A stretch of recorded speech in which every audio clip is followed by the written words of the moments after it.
Mən Vətən Müharibəsi qazisi Muradov Pərviz Hikmətoğlu.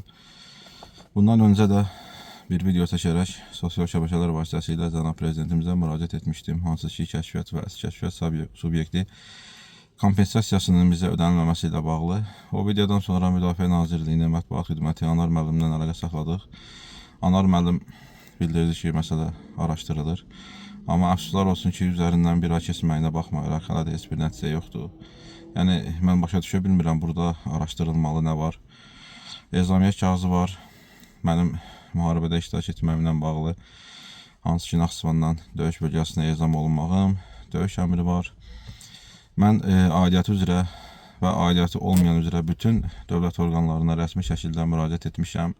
Amma əfsuslar olsun ki, heç bir köməklik göstərilməyib. Bununla bağlı Müdafiə Nazirliyinə də dəfələrlə qəbulda olmuşam. Hər dəfəsində yazdığım məktublara və qəbulda olduğum zaman mənə fərqli cavablar verilib. Bir dəfə deyilib, sən məxsus rəissən, bir dəfə deyilib, xidmət vaxtında orada olmamısan, əlavə artıq çox cavablar verilib. Bildirmək istəyirəm ki, mən məhkəməyə də vermişəm bununla bağlı, amma əfsuslar olsun ki, Müdafiə Nazirliyinin heç bir nümayəndəsi gəlib məhkəmədə iştirak etməyib. Hansı ki, bizə göndərilən məktubların arxasında qeyd edir ki, əgər razı olmasanız məhkəməyə müraciət edə bilərsiniz. Buradan özümü tuturam Müdafiə Nazirliyinin rəhbərinə, cənab nazirimizə, onun tabeliyində olan işçilərə. Bəs mən məhkəməyə verdim, niyə gəlib məhkəmədə iştirak etmədiniz? Gələrdiniz, məhkəmədə iştirak edərdiniz. Həqiqətən də məhkəmədə hakimin qarşısında sübut edərdiniz ki, bəs o kompensasiya mənə düşmür. Hər dəfə məktubda qeyd edirsiniz ki, bəs sizin vəzifəniz məxsus rəis olduğu üçün sizə o şamil olunmur. Bəs yaxşı, mən məxsus rəis idimsə, niyə onda Naxçıvandan mənə ezam edirdiniz döyüşdə iştirak etmək üçün Bakıya, Ensaylı hərbisiyə? Yaxşı, bəs niyə mən müharibədə iştirak eləmişəm? Yaxşı, mən niyə cənab prezidentimiz tərəfindən 4 medalla təltif olunmuşam? Yəni, siz bunları nəzərə almırsınızmı? Niyə mən nəzərdə çatdırım ki, birinci partiya oktyabr ayın 11-i ezam olunanlardanam. Hansı ki, oktyabr ayın 11-i ezam olunmuşam döyüşdə iştirak eləmək üçün döyüş bölgəsinə. Amma məndən sonra gələn heyəti, yəni qeyri-ixtisasları əmrlə azad edib, ikinci bir əmrlə xüsusi təyinatlı bölmənin tərkibinə yerləşdirmişsiniz. Bəs yaxşı, onda birinci bizi aparanda niyə bunu etməmisiniz? Yəni, mən bildiyim bu sizin səhvinizdir. Sadəcə olaraq siz səhvinizi boyunuza almırsınız və bu kompensasiyanı bizə ödəməməkdən yana hər cür bəhanələr gətirirsiniz. Mənə bilmirəm, yəni mənə çox maraqlıdır. Siz niyə Naxçıvan heyətinə bu cür rəftar edirsiniz? Axı sizin məqsədiniz nədir? Sizin bizlə alaf eləmədiyiniz nədir? Biz bir hərbisiyik. Hərbisi kimin bizə verilən əmri, tapşırığı icra eləmişik. Siz nə qədər etsəz də bizim içimizdəki vətən sevgisini heç vaxt öldürə bilməzsiniz. Biz yenə də daim dövlətimizin, cənab prezidentimizin yanındayıq. Biz bilirik ki, nə vaxtsa bu bizim çəkdiyimiz videolar cənab prezidentimizin qarşısına çıxacaq və Naxçıvandan mənim döyüş yoldaşlarım var. 5-6 nəfər qalırıq ki, hansı ki, bu kompensasiyanı ala bilməmişik. Mən ümid edirəm ki, bu kompensasiya bizə də verilər və buradan yenə üzümü tuturam Müdafiə Nazirliyinə, xahiş edirəm. Yəni, burada araşdırılması məsələ nə var? Yəni, niyə bu qədər uzun çəkir sizin araşdırmalarınız? Yəni, qeyd etdiyim kimi əvvəldə təşkilatçılıq olmasın. Ezamiyyət kağızları var, döyüş əmri var, biz müharibədə iştirak etmişik, müharibədə xüsusi təyinatlı kimi iştirak etmişik.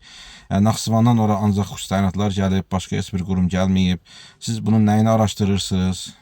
Yəni, nə demək istəyirsiniz? Mənim başım çıxmır. Siz məhkəməyə məktub göndərmişsiniz ki, bu adam həqiqətən ezamiyyətdə olub, amma kəşfiyyat tapşırığı verilməyib. Başa düşmürəm, mən əgər həqiqətən döyüşdə iştirak etmək üçün ezamiyyətdə olmuşamsa, bəs harda olmuşam? Necə ola bilər ki, mənə kəşfiyyat tapşırıq verilsin və ya verilməsin? Mən gizli rütbəsində olmuşam, mənim üst komandirlərim olub. Yəni, sənəd tərtib edəndə belə sənədin ən azından düzlüyünə baxmaq lazımdır. Ondan sonra siz atırsınız günahı Naxçıvanın üstünə. Naxçıvan deyir ki, bizim öhdəlimizdə deyil, Müdafiə Nazirliyi baxır. Yəni, yenə də buradan qeyd etmək istəyirəm ki, Naxçıvan da sizə tabedir.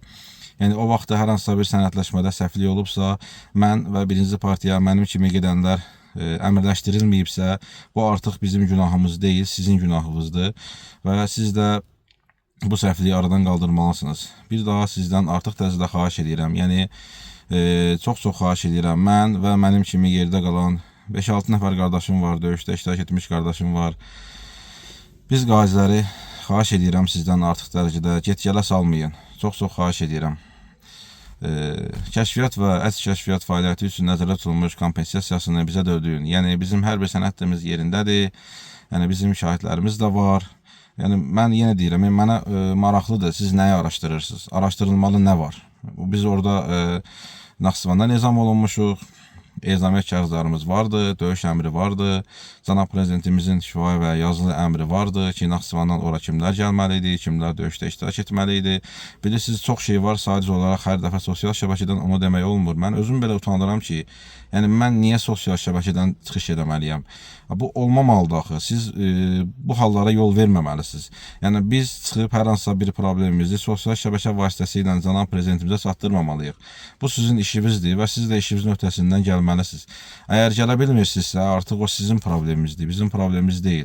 Yəni nə qədər məktub yazmaq olar, nə qədər şikayət etmək olar? Niyə baxmırsınız bizim şikayətimizə? Sizin Naxçıvandan gələnlərlə alıb verə bilmədiyiniz nədir?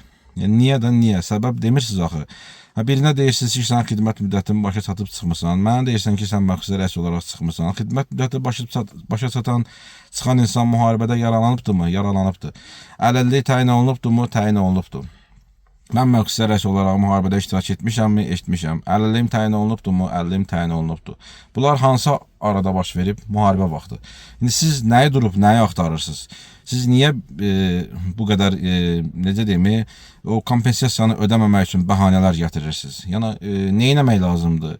Yəni, hər dəfəsində ayıbdır axı, biz utanırıq axı, valla ayıbdır. Bu formanı geyinib, bu cür sosial şəbəkə vasitəsilə çıxış etmək, nə bilim, durub Bakıya gəlmək, orada prezident aparatının qabağında durmaq. Yəni, biz özümüzə bunu yaraşdırmırıq. Siz necə özünüzə bunu yaraşdırırsınız? Yəni, belə şeylərə ehtiyac varmı? Hər dəfəsində lazımdırmı biz çıxaq sosial şəbəkələr vasitəsilə daim müraciət edək sizə. Çox xahiş edirəm. İnşallah mənim bu videom aidiyyatı şəxslərin qarşısına çıxar və artıq dərəcədə xahiş edirəm aidiyyatı şəxslərdən. Naxçıvandan mən o başda olmaqla 5-6 nəfər qardaşımız var, hansı ki o subyekt pulunu ala bilmir. Bu pulun ödənilməsində bizə köməklik göstərin.